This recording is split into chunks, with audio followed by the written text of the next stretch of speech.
I'm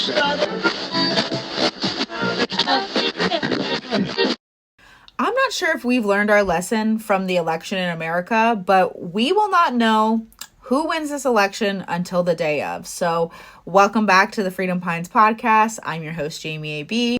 And if you're tired of the CBC, don't forget to follow me. Also, like, comment, and subscribe. Because I'm an independent Canadian voice whose voice is actively suppressed in the algorithm, so I must be saying something right. So if that interests you, please don't forget to like, comment, and subscribe. Let's get into today's video. So Jordan Peterson goes on Joe Rogan and says that, is very much convinced that the Liberals are going to win.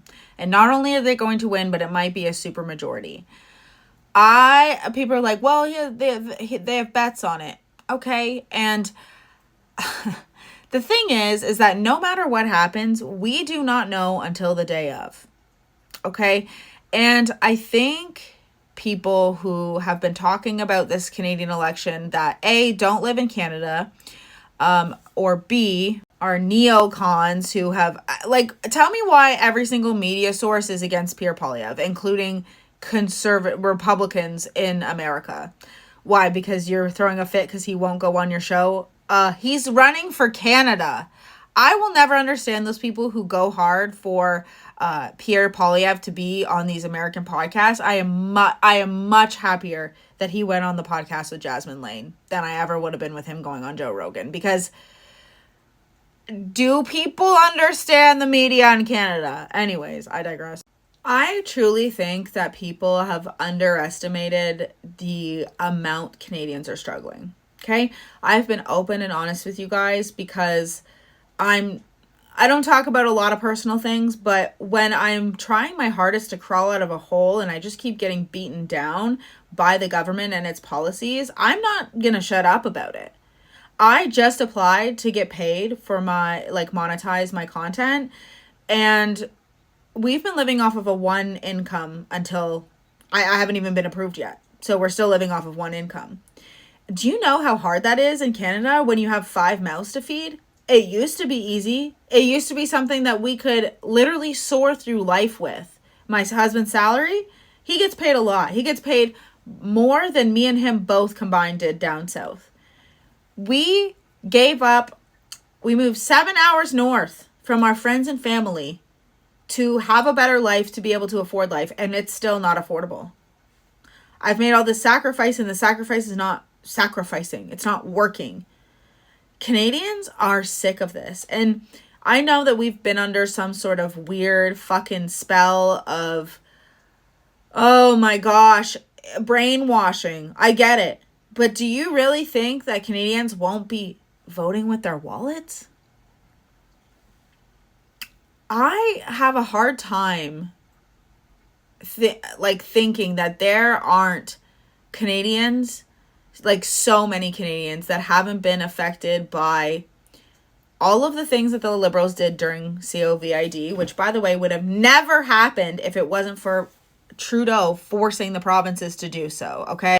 I don't have that big of a reach. I'm not that popular of a content creator, but the amount of people who have talked to me and spoke to me who would never, ever, ever speak publicly about these things, talking about how their health has never been the same since they took the things that were sold to them as safe and effective, or how they were locked in their home with their abusive boyfriends, or how they can't afford food, or how they can't afford a house, or how they lost their house, or how they've been victims of crime, or they've known people that have overdosed on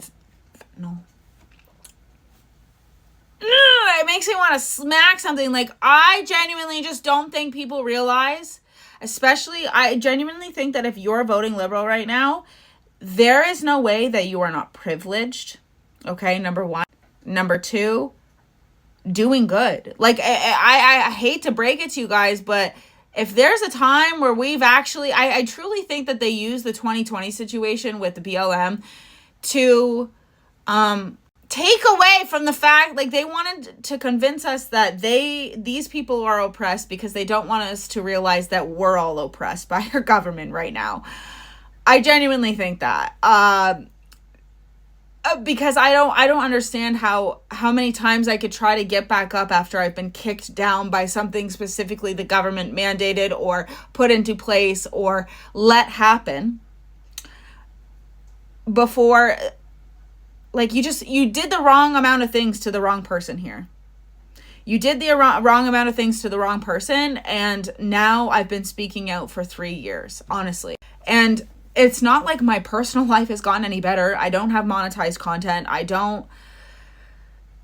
People just don't realize how much it is to live in Canada. You don't realize how much groceries are. You don't realize what it's like to be someone who actually has to feed their fucking families. I don't think people realize how much crime and murder, and you work so hard to get that car and just to have it stolen, and then the police come and say, well, there's nothing we can do about it. What do you mean? The amount of hope that Canadians have lost that have been gained by having this election is truly immeasurable.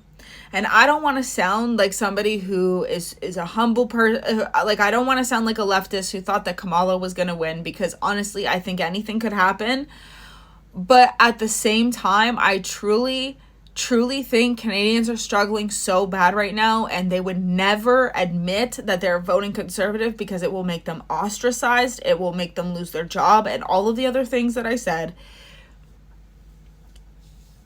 I truly think that there is a silent majority of people who are voting in this election. And if you look at numbers last time, people, like, Conservatives still had a lot of votes, like a ton. And that was with Erin O'Toole. This is Pierre Poilievre, who has been rallying, meeting real-life Canadians for the last 3 years. He has proposed realistic plans in his budget to ensure that communities will thrive again. He doesn't plan on taxing us into poverty, and he doesn't plan on creating a $160 billion deficit. I'm sorry, but there is only so much polls and, all of these markets that these people bet money on. I don't have money to bet on. I don't even have money to bet on. I am so broke. I don't have money to bet on, you guys, okay? Not that I ever would, but Canadians are struggling. And I truly am one of those Canadians that is going to be convincing my husband to either move to Alberta or America if Carney gets in, okay? We can't afford to stay here. The CRA is after, even if you don't owe money and you're doing good, the CRA comes and fucking says that you owe $22,000. That's us. After all of this shit, after having money stolen from me, I can no longer do my photography business. I don't know where I left off, but after I had all of that money stolen from me, the CRA comes after us and says we owe $22,000. $22,000 because they forced us to stay in our homes, lose our jobs, lose our daycare, lose our village. Genuinely, go fuck yourselves. Government. And I'm not the only one. I am not, like, the amount of people who have been affected by CRA alone. This has got to end for Canadians, you guys. Like, please get out and vote. I don't know how much more we can go. I don't know how much more BS we can face from our government before Canadians move in droves away from this country. So what are you guys going to do if Mark Carney gets in? Are you going to move? Because we already moved up north. And I will say, like, living up north, it feels like Canada up here still. But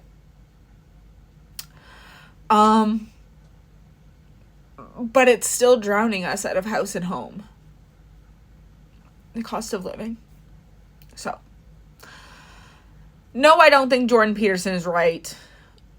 Yes, I think that everybody has everything to lose when it comes to Pierre Poilievre winning, as in, like, CBC gonna have funding cut, so of course they're gonna support him, and same with the polls. Government run, actively ran by people who have said that they're going to do everything they can to make sure that Conservatives don't get in. But that is where it's up to you, Canada. Good news. We can go and vote. Make sure you vote. please, please, please get out there and please vote. Okay, I'm not going to tell you who to vote for because you guys know who I want you to vote for. But for the love of God, get out and vote and have your voice heard. Have a good one, guys.